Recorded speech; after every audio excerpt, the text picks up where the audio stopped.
High, আমি প্রিয়াঙ্কা সরকার। আপনারা দেখছেন news today Guddu.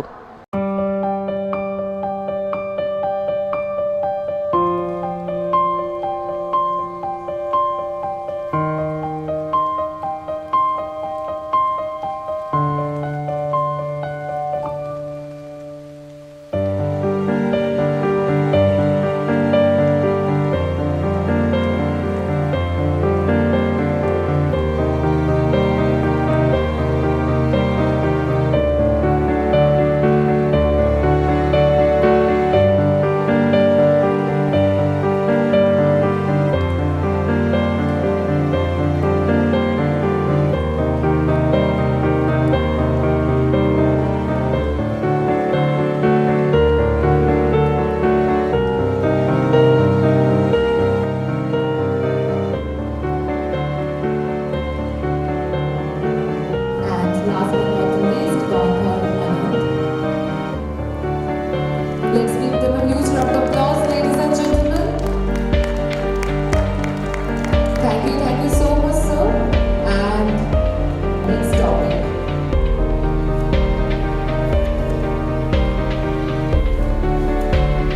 It's such a wonderful delight to talk about a topic which is close to my heart, and there are reasons for that, and we'll discuss that in time. But thank you again, all of you sitting here. The actual number of Demat account is 14 crores.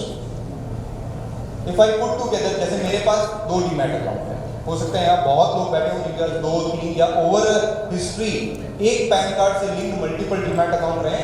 14 crore demat account है, लेकिन unique 8 crore demat account है, और mutual fund unique 4 crore investors है। Are you with मी?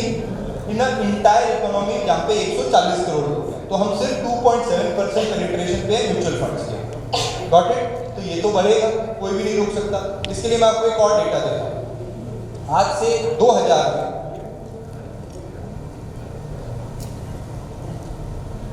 2000 में 9% penetration होता था B30 countries का। A30 होती है इंडिया की टॉप 30 कंट्रीज, और सिटीज, और B30 है next 30 cities.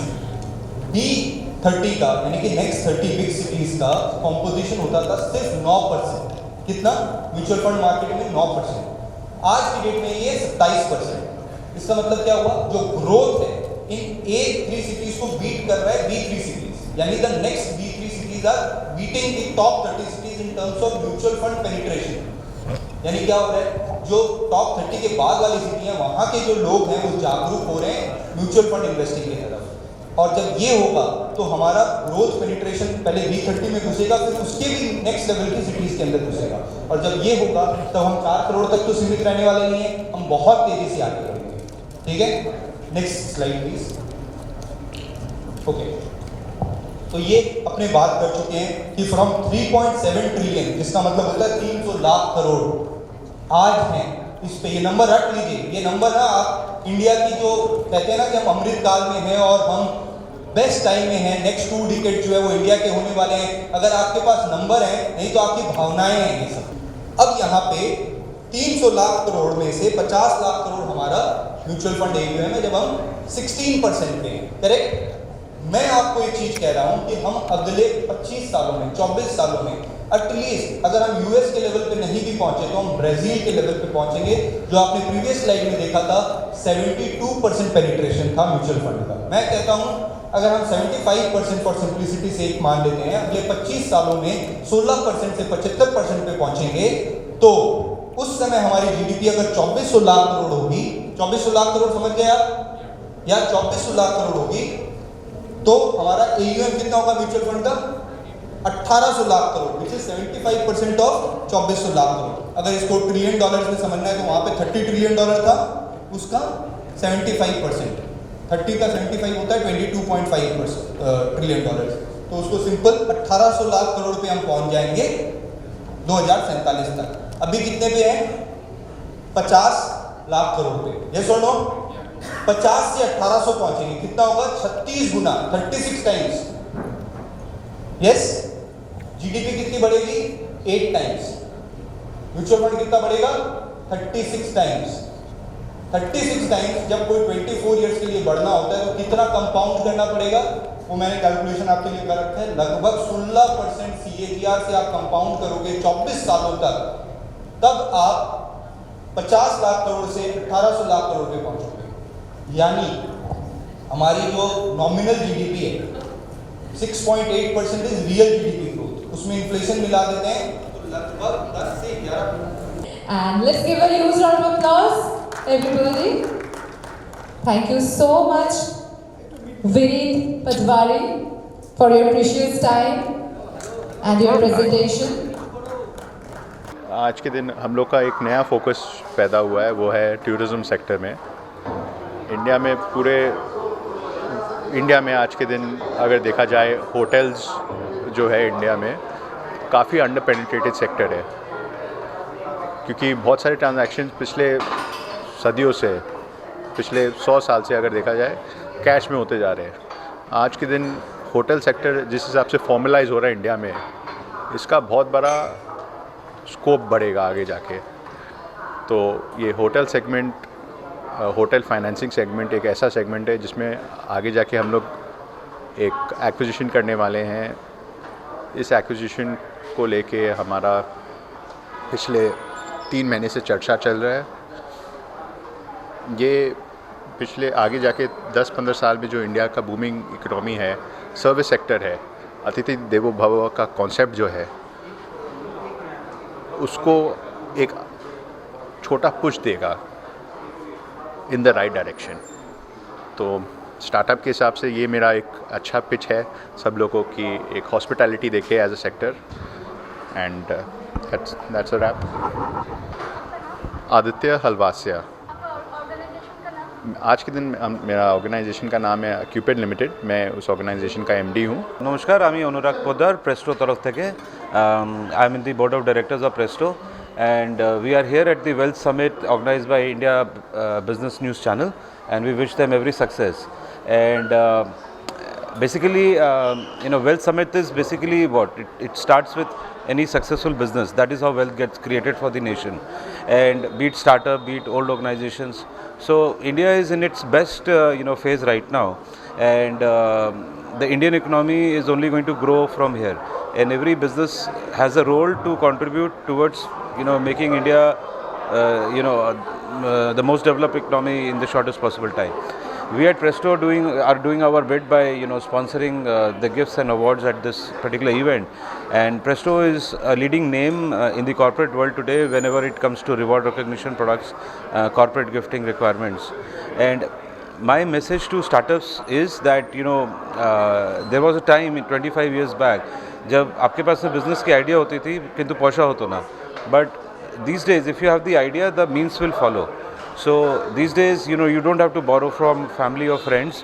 There is debt available, and there is private equity available. That means people are lending you not only money, they are also participating in your risk. So this is the best possible ecosystem wherein if you bring in ideas and hard work and entrepreneurship, the means are not going to be a problem. So my message to all the startups is that the ecosystem that you're getting now is not something that we got 25 years or 50 years back. So you're in the best phase as far as growing your business is concerned. So make the most of it, and Presto is always there to support the ecosystem. Thank you so much. Signing off, Anurag Poddar. जब भी कोई country develop करती है, हमने दुनिया में जितने भी कंट्रीज़ को डेवलप करते देखा, वो डेवलप कैसे करती है? फ्रॉम अनऑर्गेनाइज्ड वो ऑर्गेनाइजेशन की तरफ जाती है। इसके अंदर जो स्टेप लिए जाते हैं, जैसे GST, पूरे देश में एक ही टैक्स है, ठीक है। जैसे फॉर एग्जांपल टैक्सेशन को सिंपल करना, रूल्स को सिंपल करना, ताकि ज़्यादा लोग ऑर्गेनाइज्ड हों, ज़्यादा लोग टैक्सेस भरें, अपने पूरे सिस्टम्स को नियमित रूप से करें। वो हमारी कंट्री में बहुत तेज़ी से हो रहा है। आपने देखा post demonetisation, post GST implementation and post covid, ठीक है, डिजिटलाइजेशन हैज़ इम्प्रूव्ड, सारे पेमेंट बैंकिंग सिस्टम के थ्रू हो रहे हैं, तो बहुत सारा फॉर्मलाइजेशन हो रहा है। तो अब ऐसा नहीं है जो आपने बोला कि informal sector is bigger. Yes, in few under developed states it is still bigger, but in most of the सारे स्टेट्स को अगर हम लें तो developed sector is much bigger. और GDP का जो कैलकुलेशन होता है उसमें इसका ध्यान रखा जाता है। वो टेक्निकल एस्पेक्ट है, बट उसका भी ध्यान रखा जाता है कि कंट्री कैसे ग्रो कर रही है। तो अनऑर्गेनाइज्ड जो सेक्टर में है, मेरी इनसे रिक्वेस्ट है कि आप अपने बिजनेस को ऑर्गेनाइज्ड करें। आप अगर टैक्स नहीं भर रहे, जीएसटी नहीं भर रहे, तो अपने बिजनेस को इनरोल करें, जीएसटी भरें। इससे बहुत देर तक जैसे बाहर नहीं रहा जा सकता। आप अपने बिजनेस को फॉर्मल करें, आईपीओ का लाएं, लिस्ट करें, जितना हो सके फॉर्मलाइजेशन की तरफ जाएं। नहीं जाएंगे तो आप पिछड़ जाएंगे।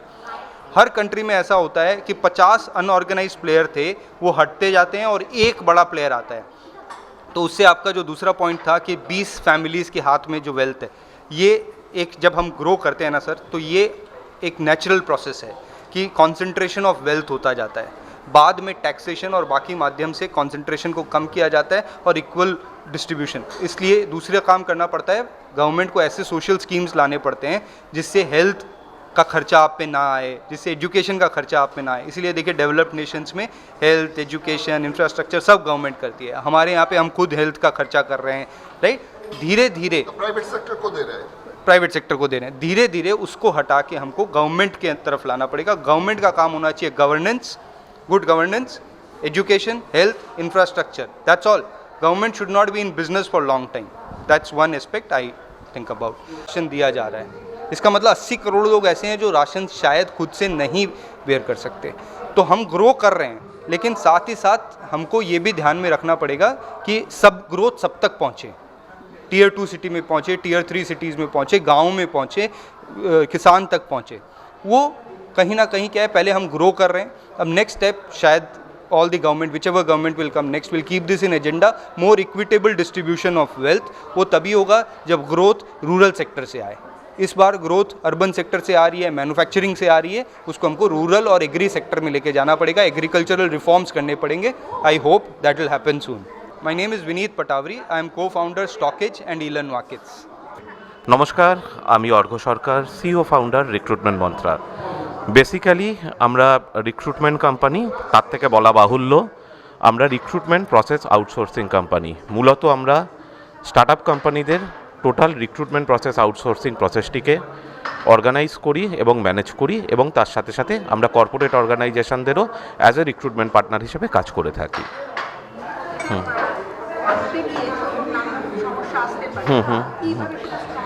সমস্যা যদি বলতে হয়, সমস্যা কোম্পানি ওরিয়েন্টেড সমস্যা ফেস করতে হয়। স্টার্টআপ কোম্পানির ক্ষেত্রে একরকম সমস্যা ফেস হয়, এমএসএমই ফার্মের ক্ষেত্রে এক রকমের সমস্যা ফেস হয়, এবং কর্পোরেট কোম্পানির ক্ষেত্রে এক রকমের সমস্যা ফেস হয়। বলা বাহুল্য কর্পোরেট কোম্পানির ক্ষেত্রে সমস্যাটা তুলনামূলকভাবে অনেকটা কম, যেটা স্টার্টআপ বা এমএসএমই ফার্মের ক্ষেত্রে সমস্যাটা অনেক বেশি।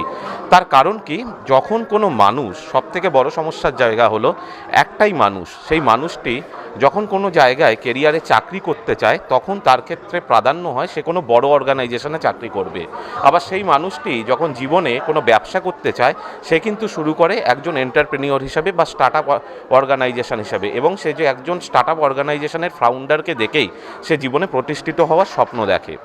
তো যে কোনো স্টার্টআপ অর্গানাইজেশনের ক্ষেত্রে সবথেকে বড় একটা স্টার্টআপ অর্গানাইজেশন তখনই প্রতিষ্ঠিত হতে পারে যখন তারা রাইট ম্যান পাওয়ার বা রাইট ট্যালেন্টকে তার অর্গানাইজেশনের টিম হিসেবে নিয়োগ করতে পারে। আমি ব্যক্তিগতভাবে মনে করে থাকি একটা প্রপার টিম কোনো অর্গানাইজেশনকে গড়ে তুলতে পারে বা কোনো অর্গানাইজেশনকে ভেঙে দিতে পারে। কিন্তু স্টার্টআপ অর্গানাইজেশনের ক্ষেত্রে কি হয়, বিভিন্ন রকমের ইস্যুস থাকে, লাইক রাইট ম্যান পাওয়ার বা প্রপার ম্যান পাওয়ারকে অ্যাট্রাক্ট করার ক্ষেত্রে তারা বিভিন্ন রকমের সমস্যা ফেস করে থাকে। সেক্ষেত্রে মূলত দুটো জিনিসের ক্ষেত্রে আমরা গুরুত্ব দিয়ে থাকি। প্রথম হলো এমপ্লয়ার ব্র্যান্ডিং। এমপ্লয়ার ব্র্যান্ডিং যদি আজকের দিনে না থেকে থাকে, তাহলে কোনো রাইট ম্যান পাওয়ারকে প্রপার ওয়েতে অ্যাট্রাক্ট করা সম্ভব নয়। তার সঙ্গে হলো প্রপার এইচআর পলিসি। শুধুমাত্র এমপ্লয়ারকে কোনো অর্গানাইজেশনে নিয়োগ করলেই তো চলবে না, সেই এমপ্লয়ারকে আমায় রিটেন করতে হবে। সেই এমপ্লয়ারকে আমি তখনই রিটেন করতে পারবো যখন আমার অর্গানাইজেশনের এইচআর পলিসিটি প্রপার হবে এবং তাকে বিভিন্নভাবে আমি কন্টিনিউ ওয়েতে নিয়োগ করতে পারবো। যেমন যদি কোনো অর্গানাইজেশন বাজেট কম থাকে, সেক্ষেত্রে আমরা অর্গানাইজেশনকে সাজেস্ট করি ফ্রেশার ম্যান পাওয়ারকে নিয়োগ করা, এবং সেই ম্যান পাওয়ারকে বিভিন্নভাবে তার অর্গানাইজেশনের মতন করে ট্রেনিং দিয়ে এবং গ্রুমিং করে তৈরি করে নেওয়া, এবং সেই ম্যান পাওয়ারকেই তার অর্গানাইজেশন যেভাবে গ্রো করবে সেই অনুযায়ী ডিফারেন্ট পজিশানে তাকে প্রমোট করা। আমাদের ইন্ডিয়াতে না, আমরা অনেক এখনও অবধি যদি ওয়ার্ল্ড ওয়াইড দেখি অনেকটা পিছিয়ে আছি, অ্যান্ড স্পেশালি বাংলা এডুকেশনের দিক থেকে আমরা অনেকটা পিছিয়ে রয়েছি। অ্যান্ড এই রকমের যখন কোনো প্রোগ্রাম অর্গানাইজড হচ্ছে, যে একটা ওয়েলথ সামিট হচ্ছে এবং যেখানে মাল্টিপল স্পিকাররা আসছে, আমি এখানে দেখলাম টেকনো ইন্ডিয়া এবং অন্যান্য বড় বড় কোম্পানি সব সিএরা সবাই এসে, তো খুব ভালো এবং হেল্প হয় ইনভেস্টরদের জন্য, অন্টারপ্রেনারশিপ যারা করছে তাদের জন্য। And I M A serial entrepreneur, so I know the value of education, because এই এডুকেশনটা যদি না থাকে আমরা এগোতে পারবো না। বলে যে একজন অন্ধকে যদি ছেড়ে দেওয়া যেরকম অবস্থা হয়, এডুকেশন না থাকলে আমাদের মধ্যে সেরকম হয়। তো খুব I am so happy, and I am so happy for one thing কি এরকম বড় প্রোগ্রামের মধ্যে আমি একজন স্পিকার এবং গেস্ট স্পিকার, আমিও কিছু আমার ইনসাইট শেয়ার করলাম, খুব ভালো লাগলো।